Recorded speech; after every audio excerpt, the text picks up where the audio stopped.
I'm laughing at a lot of people today. Like so many people today that I can't even keep track. We're going to talk about those people. We're going to talk about Jamal Adams. We're going to talk about, not about how my hair is still wet. We're going to talk about Jamal Adams. And I'm sure there are people that still loathe that man. Originally, I did not loathe that man. I was one of the people who was excited about Jamal Adams. I defended Jamal Adams. Let's kick this off by saying this is First Kick Seahawks, the show where we prepare you for the first kick of every play by game day. Now, we had a show yesterday, late in the evening, and I don't know what the hell is going on with the YouTube algorithms. That has had 9 impressions. If you were excited for the Falcons game, that is the show you want to watch. We talked about Kirk Cousins. We talked about the Falcons defense. We talked about Jimmy Lake of Huskies fame and what to expect from their offense and their defense, and everything had to do with that. And we're not going to talk about that today. We're going to talk about Jamal Adams. We're going to talk about the safety room. We're going to talk about the defensive backs. And we're going to talk about the short-sightedness, the short-term memory that is being a fan. And I'm laughing at it. I am laughing at it. Eventually, you need to move on, folks. You gotta move on. Let's bring Jamal Adams back. Let's bring Jamal Adams back, people are saying. Surely we can fix him. Surely, after a few games of being active with the Titans, he'll be fine. He'll be a good replacement for who? Who do you expect him to replace on our defense? He was a strong safety. We're not hurting at strong safety. Who's he going to replace? Julian Love? Julian Love's great. He whiffed on a tackle against Deebo Samuel. Whoop-de-fucking-do. You know who is known for whiffing on tackles for the Seahawks, which was one of the prime reasons why we let him go? Jamal Adams. You know one of the biggest aspects of being a football player? Health. Which is why we traded for him, other than his ability to be a good player and his ability to sack the quarterback and be dynamic. It was because he had good health with the Jets, and when we traded for him, he started falling apart like a snap of a finger. You see what I did there? A snap of a finger. He kept snapping his fingers. He tore his labrum. He blew out his knee. And then suddenly, he could not tackle. He's blowing tackles left and right. He gets to the Titans, change of scenery. Finally becomes active against the Miami Dolphins, doesn't get the start. Finally gets a couple plays against the Green Bay Packers. He has two assisted tackles, a solo tackle, 3 combined tackles. Has a tackle against the New York Jets, and then doesn't have anything happen, because that was the 15th of, oh my God, really? That's really bad. Look at this, courtesy of Pro Football Reference. This dude, he's only played the 3 games. So he played September 30th. He played September the 22nd. He played the 15th. So he actually didn't play against Miami. They had this backwards. So he played the 15th, played the 22nd, and then he was benched against Miami. He's played a total of 20 snaps. 20 snaps with his time at the Titans. And then he requests to be let go. What was one of the biggest problems we had with him? Other than his health issues, other than the fact that he apparently forgot how to play football, and we're already having issues with him whiffing, just straight up missing tackles, just straight up being bad in coverage. Y'all remember that Cowboys game when he was just bad in coverage against that tight end, right? And then throwing a tantrum and punching the dude in the face. I think it was in the face. Y'all remember him having beef with a Jets reporter even though he was in Seattle for a few years and maintaining that beef with the Jets reporter and then deciding that instead of going after the Jets reporter, he then decides to insult the Jets reporter's wife, right? This dude's got a temperament problem. So he's having health issues. Instead of competing for a starting job with the Titans, he instead demands a release. And you want to bring that guy back onto the Seahawks? To compete where? You want to put him at free safety? Because Rayshawn Jenkins is injured? To do what? He's not a free safety. He's a strong safety that played in the box. We have Devin Witherspoon for that. And Devin Witherspoon, having a sophomore slump, is still playing better than Jamal Adams played for the Seahawks. Aside from the sackety-sack season, where he still wasn't great in coverage. What do you expect Jamal Adams to do if he comes here? Where is he going to play? Is he insurance? If Witherspoon goes down, well, that's what we have Cody Bryant for. Is he insurance? If Julian Love goes down, well, that's what we have Cody Bryant for. And Rayshawn Jenkins is expected to come back in a few weeks. Artie Burns, of course, is on IR. Trey Brown is, of course, on IR. Woolen, of course, does have an ankle injury, but he's not on IR. But he doesn't play corner. We just got Jarick Reed back.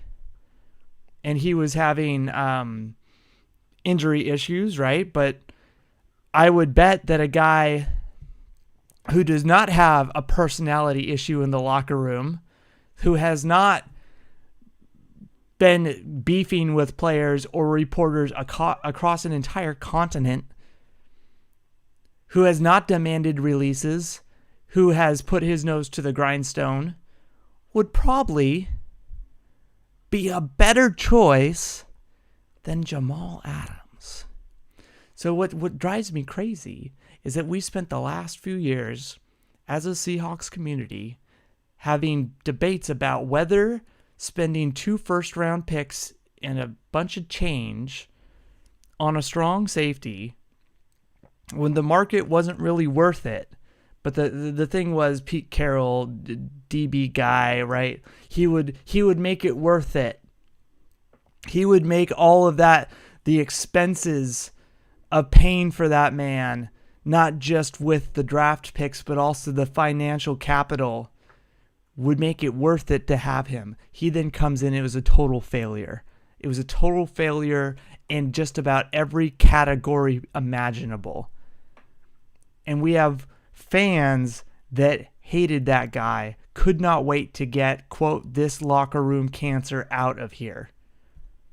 And then literally 6 weeks into the season later, these same fans who have shows I'm not going to list, fans who don't have shows, they're saying we should bring this guy in. We should kick the tires. To do what? To do what, I say? I would rather start Marquise Blair, who I think is getting tryouts for other teams right now, so we might not get him. But I would rather start a Marquise Blair, who showed okay things, right? I would rather use this as an opportunity to trade to get DJ James back. And of course, you already know my opinion. We should have, in the offseason, signed a Patrick Surtain, which we probably weren't going to get. It seems like he's pretty loyal to the Broncos. We probably should have gone for a Whitehead from the Jets. We should have gone and gotten somebody, because I didn't think Rayshawn Jenkins was a number one. Part of that probably is Mike McDonald and his coaching staff. He was assembling a coaching staff. It is known that he didn't even get to sit and help evaluate the draft class. This was the John Snyder draft class. He was just following what his plan was for the season. So I bet Mike Macdonald didn't really have a say with free agents either, which means John Snyder probably didn't want to go out and pursue free agents and set up future contracts that Mike Macdonald wouldn't have a say in. So that probably had a lot to do with it. Therefore, we probably missed an opportunity on investing in free safeties. That being said, this is a Jamal Adams thing right now. Why? Why, as a fan base, are you suddenly going, we should bring back this abusive fucker? It's a bad idea. He can't tackle. He can't cover. The Titans, who are ranked like 18th in overall defense right now, per StatMuse, which, take that for what it's worth. They can't get him on the field. He's only had 20 snaps, and he's demanding a release because he can't stand the idea that he's not a starter. Russell Wilson has spent this offseason and this season not taking snaps, and he hasn't said a peep. He's working to be a starter, and Jamal Adams throws a tantrum and demands to be released. Why would you want that guy on your team? Can't stay healthy, can't cover, can't tackle, can't have a good attitude with players on his team and that he's competing against, doesn't have a good rapport with reporters, doesn't have a good rapport with fans. I don't want to hear a single Seahawk fan say, we should bring in Jamal Adams. All he's going to do is make things worse in Seattle. Bring in a kid who wants to be here, who's willing to compete, so that if Kayvon Wallace performs poorly or gets injured, he's ready to step up. He's been waiting for his opportunity. Or, hey, we have this scheme where we're using a bunch of defensive backs. We're going to give you a chance. Because, as my Pro Football Reference has crashed, Kayvon Wallace,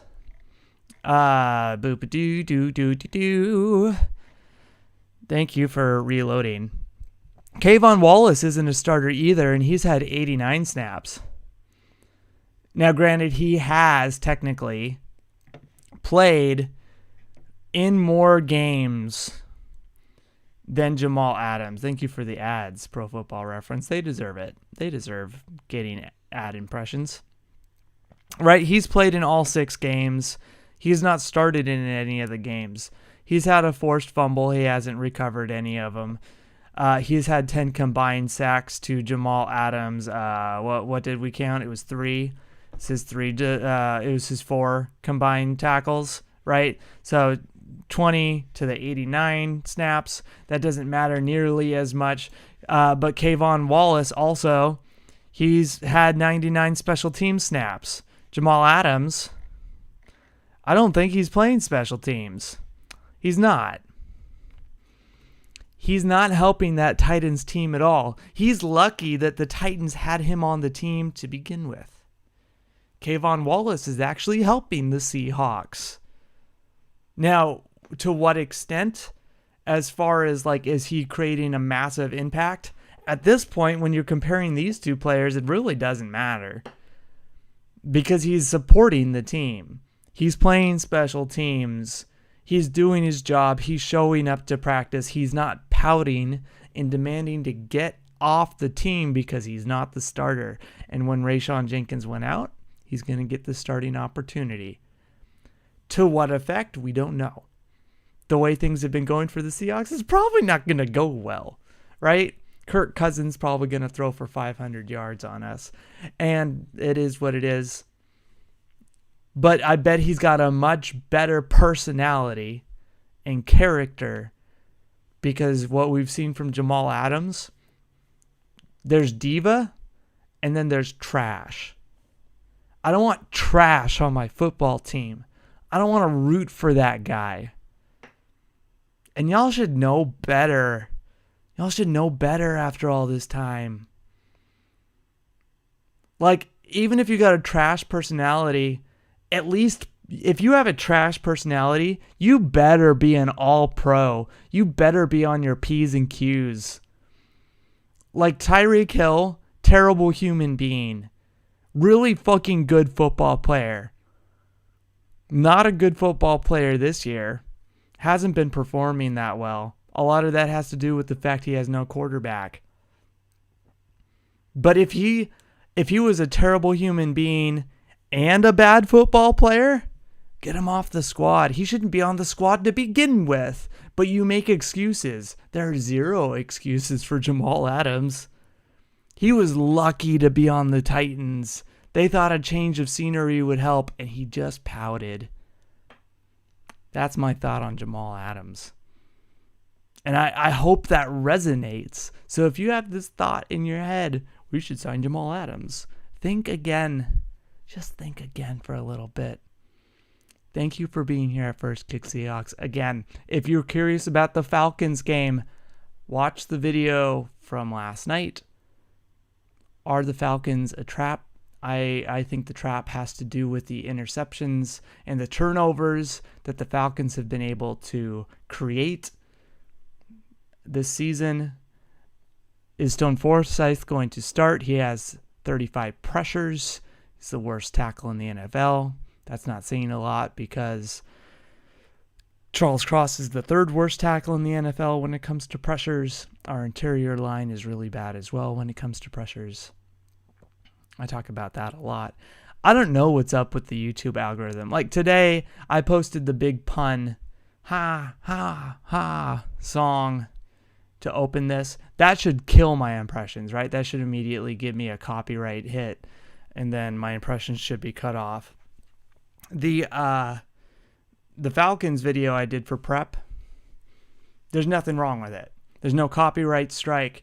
I did all my analytics the way that I normally do. I have all these links in there, right? There's no black hat tagging or of any kind in there, and there's just no impressions to speak of. I only got 9, so I don't know what the hell happened there, other than maybe it's because I posted the stream starting at like 10 p.m.